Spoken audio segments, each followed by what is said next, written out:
Students, welcome back to my channel biology with Deepti Jain from Vardhman coaching.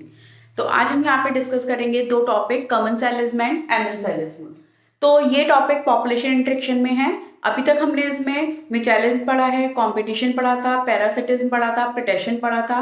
सबकी video मैं upload कर चुकी हूँ और कमेंट बॉक्स में मैं लिंक मेंशन कर देती हूँ हर वीडियो के, तो आप प्लीज उन वीडियो को भी वॉच कर लीजिएगा और ये वीडियो भी पूरी वॉच करिएगा तो आपको कंसेप्ट क्लियर हो जाएगा। इंपॉर्टेंट टॉपिक्स हैं ये सारे और एग्जाम्स में काफी क्वेश्चंस इस पे पुटअप होते हैं। तो स्टार्ट करते हैं कमेंसालिज्म। कमेंसालिज्म जो है इंटरेक्शन, हम इंटरेक्शन पढ़ रहे हैं, ये पॉपुलेशन इंटरेक्शन। तो इंटरेक्शन कभी भी जो होता है वो दो स्पीशीज के बीच में होता है। तो उन स्पीशीज में आपस में दोनों को बेनिफिट्स मिल रहे हैं, दोनों हार्मफुल हो रही हैं, या एक को बेनिफिट दूसरे को हार्म हो रहा है, या एक को बेनिफिट या दूसरे को न्यूट्रल हो रही है। तो इस तरह की कंडीशंस होती हैं। तो यहाँ पे हम जो कमेंसालिज्म ले रहे हैं, तो कमेंसालिज्म में यहाँ पे पॉजिटिव और न्यूट्रल इफेक्ट है, यानी कि एक स्पीशीज को बेनिफिट होगा तो दूसरी स्पीशीज जो उसके साथ इंटरेक्ट हो रही है उसको कोई भी ना तो बेनिफिट मिलेगा ना ही क्या मिलेगा, उसको हार्म होगा। तो हम क्या डिफाइन कर सकते हैं? It is interaction between the two species where one species is benefited and the other is neither harm or nor benefited। तो इसमें जो जिस स्पीशीज को बेनिफिट होता है उसको बोलते हैं कमेंसल, ठीक है, जो बेनिफिट होती है जो स्पीशीज, और जो स्पीशीज हार्म को मतलब न्यूट्रल है, ना उसको बेनिफिट हो रहा है ना हार्म हो रहा है, उसके लिए हम बोल सकते हैं होस्ट। तो इसलिए इस पे साइन आता है पॉजिटिव और zero, positive for benefit and zero for the neutral condition. तो इसमें एक स्पीशीज को बेनिफिट्स मिल रहा है और दूसरी स्पीशीज को न्यूट्रल है, कोई भी इफेक्ट नहीं मिल रहा है उसे, ना हार्म और ना बेनिफिट। तो यहाँ पे कुछ एग्जांपल्स लेते हैं, एग्जांपल्स के थ्रू हम एक्सप्लेन करेंगे। फर्स्ट एग्जांपल है यहाँ पर और an orchid as an epiphyte on the mango tree. किसी भी एपिफाइट की अगर हम बात करते हैं, कोई भी एपिफाइट मतलब जो प्लांट्स के ऊपर ग्रो हो रहा है ना, एक्सटर्नली जो प्लांट के ऊपर ग्रो हो जाता है उसको एपिफाइट बोलते हैं। तो अगर कोई भी ऑर्चिड मैंगो ट्री पर ग्रो हो रहा है तो ऑर्चिड जो है वहां से अपना शेल्टर ले रहा है और फूड मिल रहा है, लेकिन मैंगो ट्री को कोई भी इफेक्ट नहीं पड़ रहा, ना उसको हार्म हो रहा है ना ही उसको कोई बेनिफिट मिल रहा है। तो ये जो रिलेशनशिप है किसका एग्जाम्पल हो गया? कमेंसालिज्म का। इसी तरीके से हम कोई भी प्लांट जो एपिफाइट है किसी होस्ट के ऊपर, किसी प्लांट के ऊपर, तो उसमें भी कमेंसालिज्म हो सकती है अगर कि जो होस्ट है उसको कोई इफेक्ट ना आ रहा हो। तो सेकेंड एग्जाम्पल हम लेते हैं बारंकल्स, जो ग्रो करता है वेल के ऊपर, वेल की बैक पर रहता है। तो उसपे जो है वेल से वो क्या करेगा, एक तो ट्रांसपोर्टेशन मिल जाता है, उसको मूवमेंट मिल जाती है, वो क्या कर रहा है उसपे जो वेल है, वेल को कोई बेनिफिट नहीं मिलेगा, ठीक है, वेल को कोई बेनिफिट नहीं मिलेगा, ना बेनिफिट मिलेगा ना हार्म मिलेगा, तो वो न्यूट्रल हो गई। तो इसमें जो वेल है वो जीरो इफेक्ट शो करेगी और ब्रैंकल जो है वो पॉजिटिव इफेक्ट शो करेगा। तो क्योंकि वो उससे क्या ले रहा है, शेल्टर ले रहा है, फूड ले रहा है, तो इसकी वजह से ये कैसा, किसका एग्जाम्पल हो गया? कमेंसालिज्म का। ऑर्किड यहाँ पे पॉजिटिव ले रहा है इफेक्ट और मैंगो ट्री न्यूट्रल। इसी तरह से हम देखते हैं हमारी स्किन पे बहुत सारे बैक्टीरियाज प्रेजेंट होते हैं, उसमें से कुछ बैक्टीरिया का, एक बैक्टीरिया का नाम ले रही हूँ स्टेफाइलोकोकस, जो हमारे ह्यूमन स्किन पे प्रेजेंट है।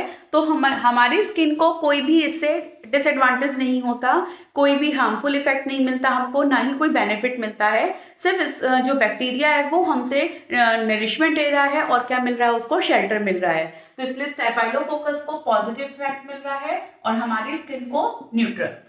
इसी तरीके से बेस्ट एग्जांपल हम लेते हैं, जो सबसे ज्यादा कॉमन और सबसे बेस्ट इंपॉर्टेंट एग्जांपल है कमेंसालिज्म का, cattle egrets are close associated with grazing cattles.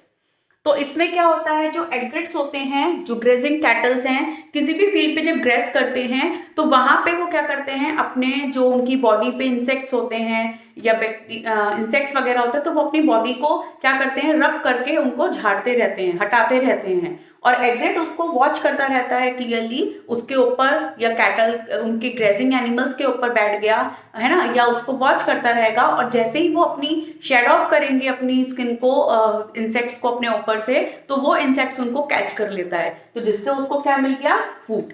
तो इसलिए एग्रेट्स जो है पॉजिटिव इफेक्ट शो करेगा और जो ग्रेजिंग कैटल है उस पर निगेटिव। तो उसको तो कोई इफेक्ट नहीं आया कैटल को, तो किसी भी कैटल पे अगर एग्रेट बैठा हुआ है तो उसको कोई फर्क नहीं पड़ रहा है ना, तो लेकिन एग्रेट को क्या मिल रहा है, अपना फूड मिल गया, तो उससे किसको एडवांटेज हुआ, एग्रेट को। तो कॉमन साइलेंस का एग्जांपल हो गया। उसी तरह से हम लेते हैं सी anemone and the clown fish.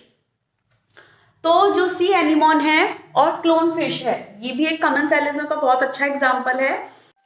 C anemone के जो टेंटिकल्स होते हैं, है ना, सी एनीमोन के जो टेंटिकल्स हैं, टेंटिकल्स में क्या प्रेजेंट होती हैं, स्टिंगिंग सेल्स। तो स्टिंगिंग सेल्स का काम क्या होता है, उसको प्रे को कैप्चर करना और डिफेंस का काम होता है। तो अगर क्लोन फिश इसके शेल्टर में, इसके पास आके रहती है, सी एनीमोन के उसके पास रहती है, तो फिश को क्या मिलती है, उससे प्रोटेक्शन मिलती है अपने प्रेडेटर से। यानी कि क्लोन फिश को प्रेडेटर से अपने आप को प्रोटेक्ट करने के लिए सी एनीमोन के शेल्टर में रहना पड़ता है, जिससे कि टेंटिकल्स उसको स्टिंगिंग सेल्स के थ्रू उसको किल कर देते हैं।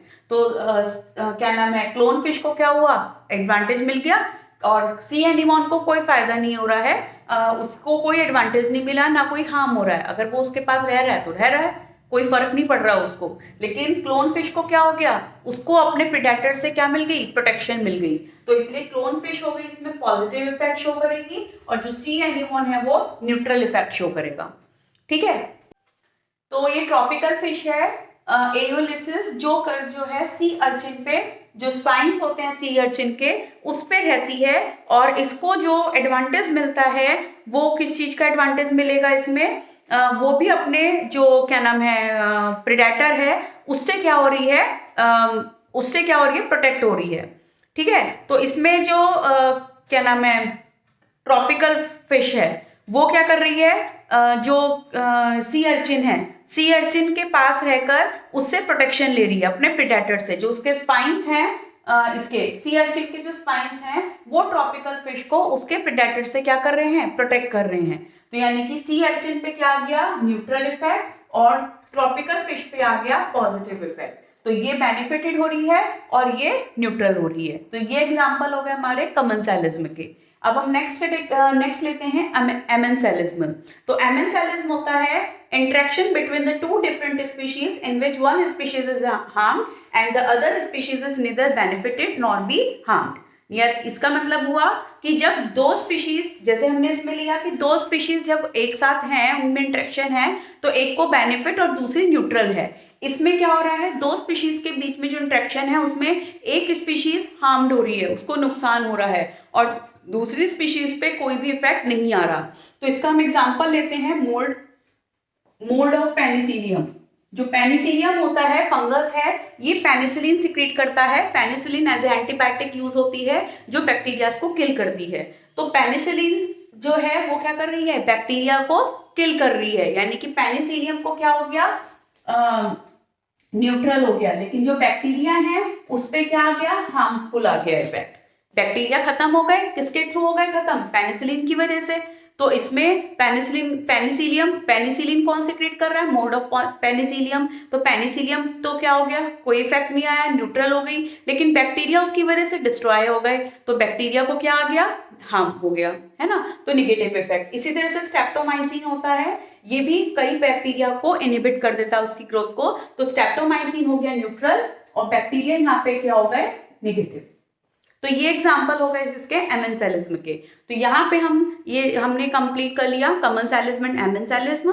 तो नेक्स्ट टॉपिक मैं नेक्स्ट वीडियो में लेके आऊंगी, और कोई भी आपको प्रॉब्लम है तो प्लीज आप कमेंट बॉक्स में मेंशन कर सकते हैं। तो stay tune with biology with Deepti Jain. Okay, have a nice day, bye bye.